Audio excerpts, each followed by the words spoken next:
You know, I believe that we are all important. We all have a story to tell. So, tell me.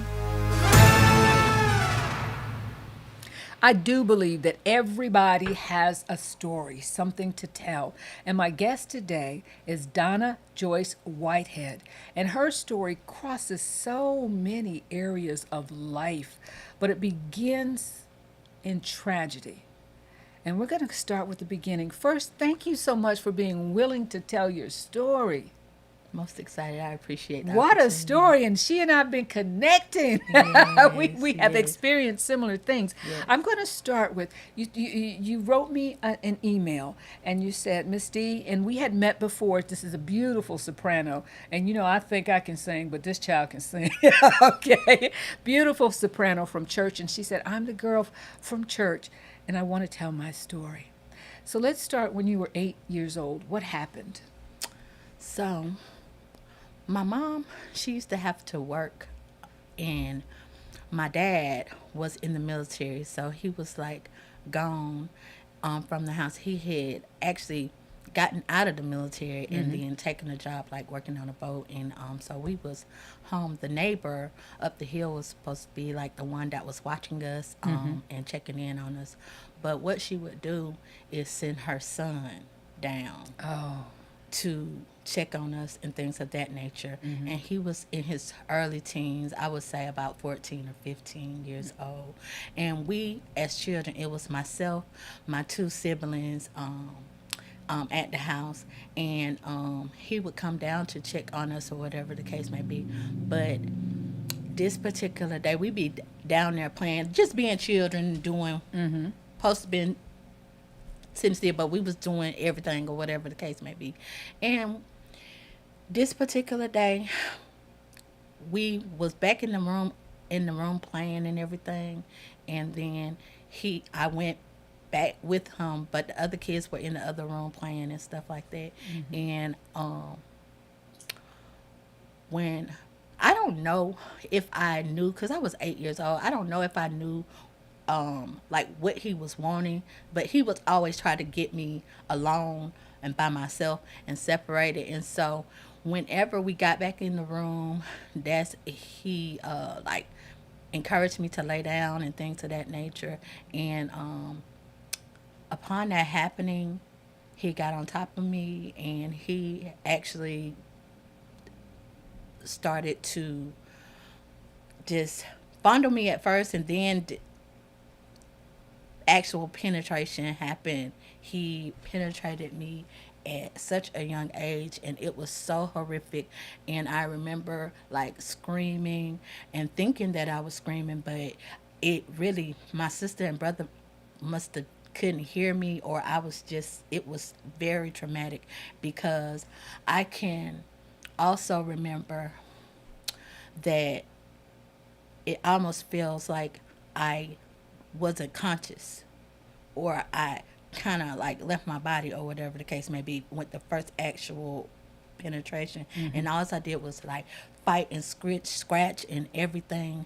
And finally, because of that, it seemed like he got off of me because I was scratching and fighting so hard. And then I didn't actually looked in his eyes, and really I think that he recognized that he was hurting me more so than whatever it was he was trying to do.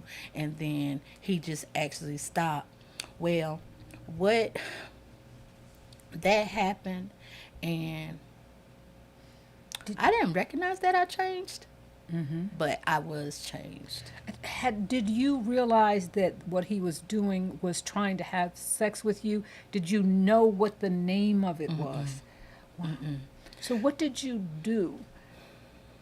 Do you remember when he got up?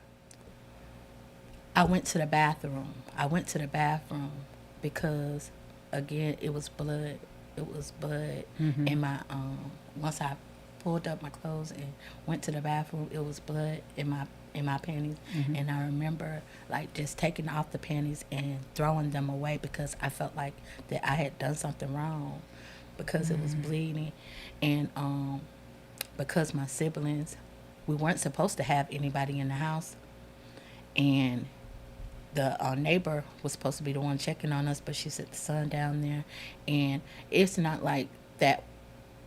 She always sent the son down there, but that was that first time that that happened or whatever, and because I just was fearful that I had done something wrong. You let him in the house and you went back there with him. Therefore, Donna was the bad That one. sort of thing. Wow. Yeah. So did he try it again? No, no.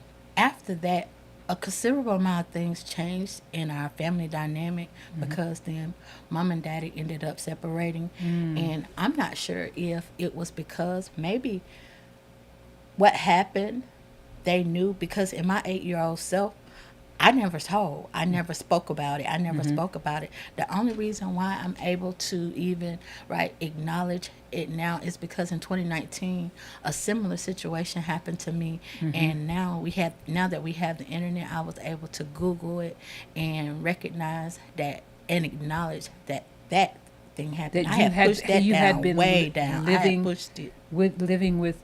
How did it express itself?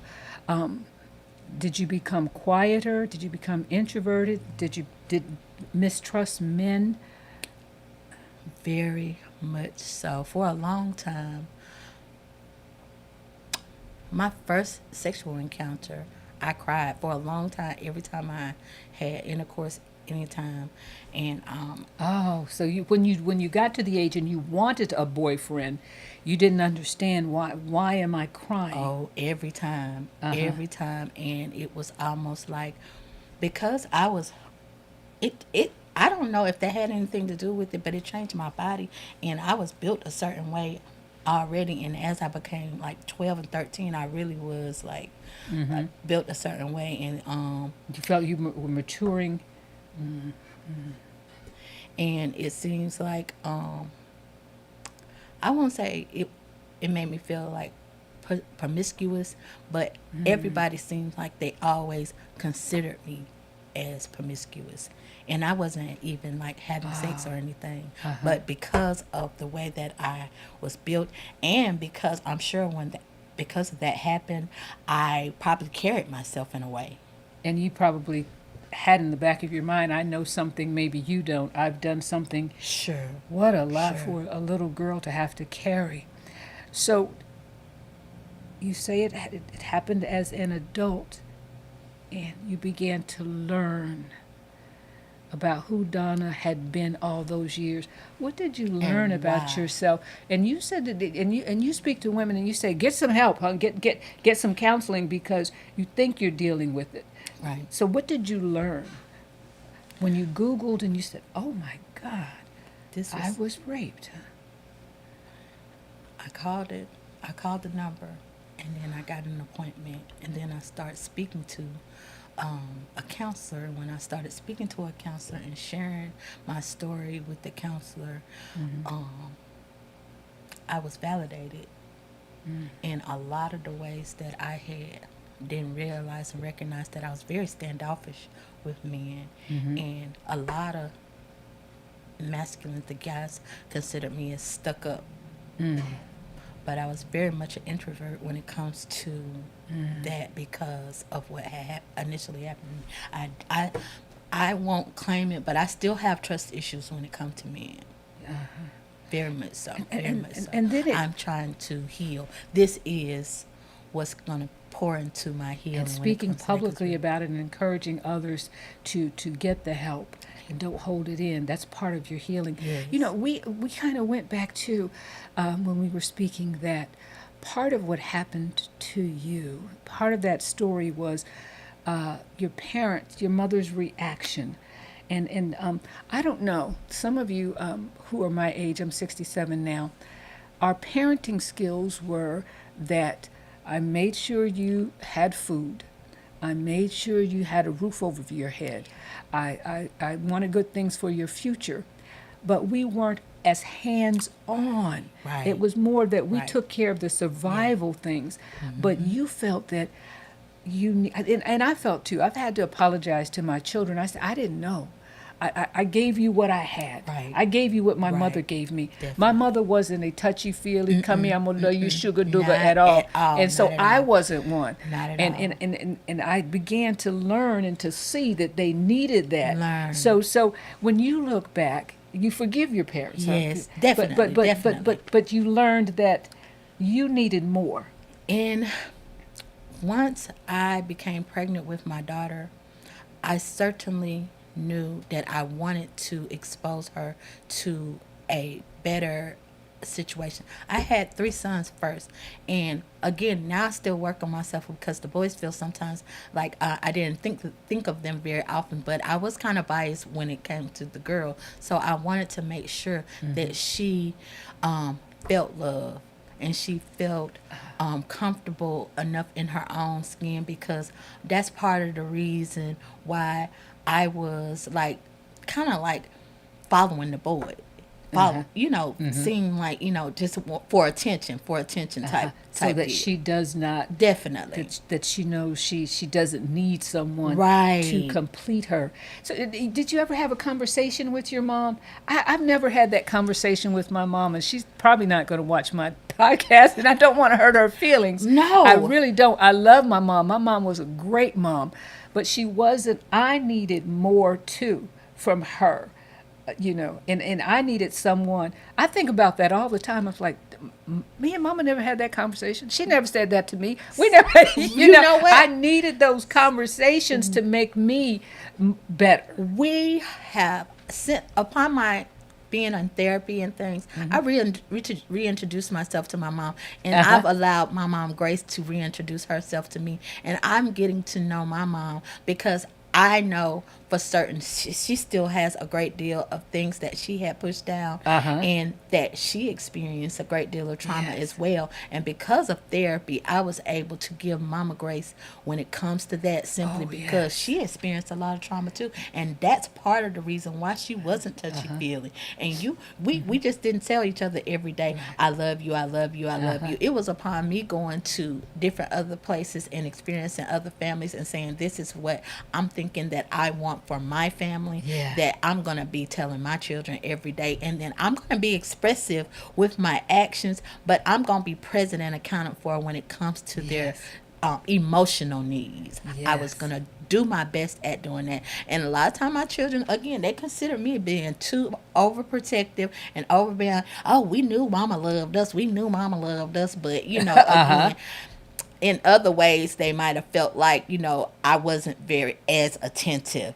But again, I think that's it. And I have a granddaughter now, and I'm kind of Okay. like you with your daughter. I'm like, ooh, sugar booger gonna know her Grammy loves her. Yes, that I'm going part. to do the hugging and the kissing that I didn't give and that I didn't get. But it's like you said, we understand that they gave us the best they had. And I've often wondered too, my mother grew up in a very, very poor family in Ohio. Okay. And I think she might have been the first one out of high school, the first one certainly to go to college. She became a nurse. And she was the second from the oldest, and her oldest sister had passed. So there was a lot on her. Definitely. And I know that one story she told me was that she joined the military because she wanted to have stability to go back and get her younger siblings, and she wanted to take them and raise them when their parents died. But she was gone like 2.5 years. And when she went back to get them, they didn't really know her. Right. And they wouldn't go. And I think that caused her a lot of pain. Sure. Should I have gone to the military? Did I do the right thing? Because then her sister behind her began to have kids, Yeah. and my mother was trying to keep her from doing that. Right. But I think what what it is that everybody's got dysfunction. Definitely, Ain't no definitely. perfect people, but No. Jesus. Yes. Yeah. And Jesus is only the example of who we can be. and what we're striving Yes, for. But yes, yes. But we're not going to always get there. No. Well, let me tell you, ask you, what is your relationship with the boys now? Okay. So with the boys, it's been one day at a time, at reconnecting with them because they believe that I sided with Donica most of the time. They Did you? believe, yeah. You know what? I have to agree with them slightly. I have several grandchildren now. Actually, I'm a 10 grand. I have Oh, 10 wow. grandchildren, Uh-huh. but Donica only has one grandchild. They definitely quite often say that I favor Silas or whatever the case may be, but the rest of the grandchildren's mom are close to their mother, and But okay, but girl, there's so many layers to this conversation because my son, my youngest son just had a child. And I'm like, what's going on? Okay. Because she's close to her mom. Right. I said, okay, how come y'all get the baby? Hello. so the daughter is closer to the mom, and then they're generally Yes. the mom ends up closer to that one. Exactly. Yes. I understand that. I try to translate better to the boys. I try to translate better to the boys when it comes to that, and definitely be mindful of it. I be mindful of it, but they are a little bit better, and they're giving me grace now. They're giving me grace awesome. now. I have 3 sons. I had twins too, and they giving me grace now when it comes to that because they used to say that I favored Donica. Again, one of the things also is we can go in the store and find something for a girl everywhere. Yes. So anytime I'm in the store, if I see, I used to pick up her something, and they were sitting back there in the corner. Even though y'all have the trucks, y'all still feel some type of way because I brought her another little T-shirt or something like that. Well, I'm going to tell you, I had one daughter, Anita, and 4 boys. Okay. And they would say... I had 3 boys and 1 girl, yeah. Well, they would say this about Anita. She can ask you for anything. and it was like...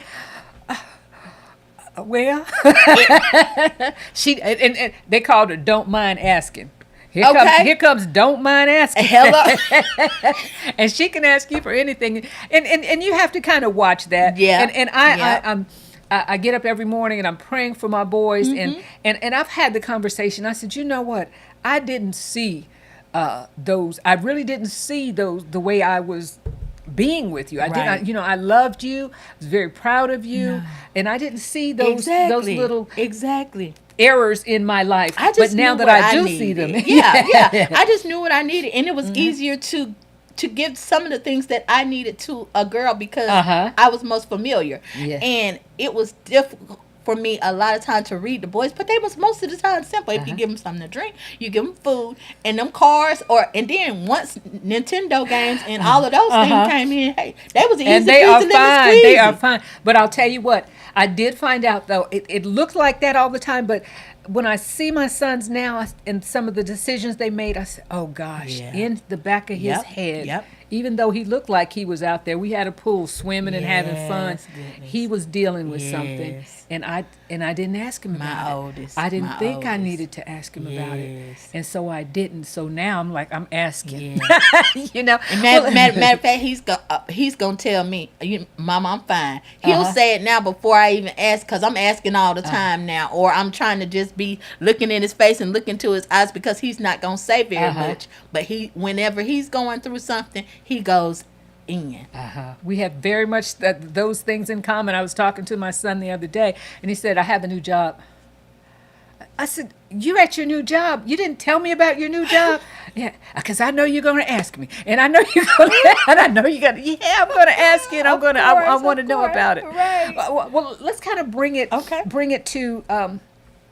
to this point, the point about the importance of forgiveness, 2 or 3 points, and then the importance of counseling. Yeah. Okay. Counseling and being able to talk, because again, in our culture, we go to worship service, and we're talking about traditional we rely on black God. We rely Southern, on God, right? We rely on God. We really don't. Haven't been celebrated to go and talk to anybody outside of the family, and that's one of the things. They that's would call one of the you generational weak. things, right? They would call you weak. Definitely. Call you weak. And that's one of those generational things that, again, I was kind of I feel like I was forced upon it because, again, I didn't have anybody that I wanted to talk to about this. Like I said, I hadn't shared that happened to me before anyway, and so I just took to the internet because, and then was able to go to the crisis center and speak to somebody. 909 had become like my best friend. Really. Wow. Wow. Well, I'll tell you, and I did share with her, and I don't know that I've ever shared this publicly, but it happened to me when I was in College Park, Atlanta, and they had this guy. He was the College Park rapist. Okay. And I came home one day and heard some noise in the back of the apartment. And I mean, when I think about it, it was dumb. If you think you hear somebody in the back of the apartment, why did you go to the back of the apartment? But I went back there to see what I heard, and there was this guy. There was this man. So it was horrible. It was horrible. But I thank God for a couple of things, because if that was the one who was the College Park rapist, he was disfiguring women by cutting them up Right. and killing them. He didn't do that to me, which police were very, I thought, mean to me, because they kept saying, as long as he was in here and he didn't kill you, you sure that wasn't your boyfriend? You sure you didn't know him? I mean, it was put back on me. But this did happen, is that there was a psychologist or psychiatrist, I'm not sure, that was assigned to me. And she would call me, every now and then and say, how are you doing? And because I was black, Right. and because we were Southern, and because you don't go get mental health care, I said, I'm fine.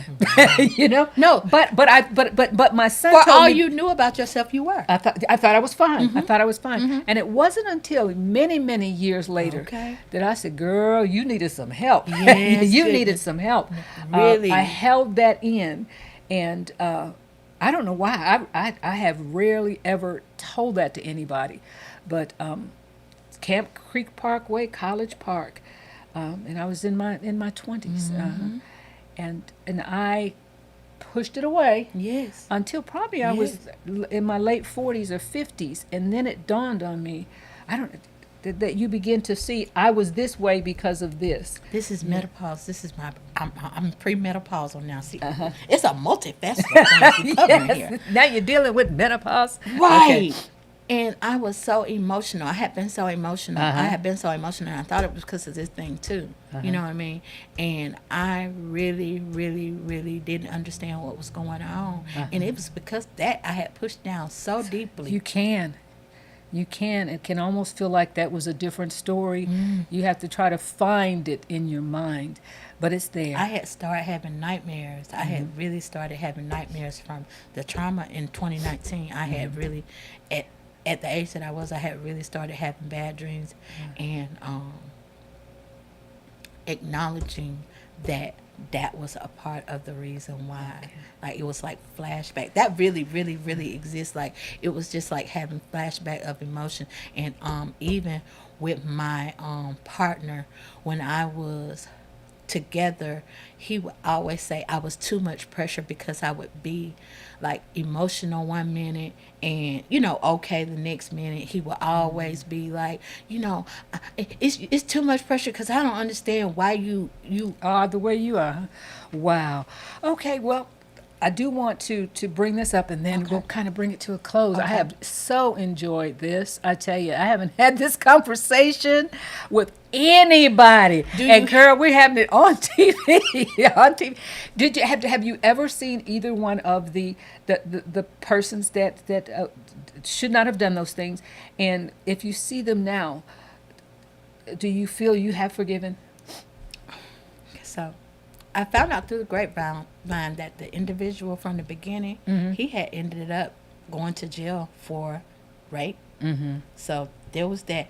And definitely the individual, I had actually went through the whole court situation with the other individual in 2019, simply because I'm not a victim, and I did not want to be a victim, and I wasn't going to push it down. And because of that, forgiveness is certainly due, because what I had obviously began to consider is, because I have 3 sons, and because I felt like a lot of times something being happen to those individual. And because this guy was so young, he was still a child as well, Uh-huh. but he was just older than me.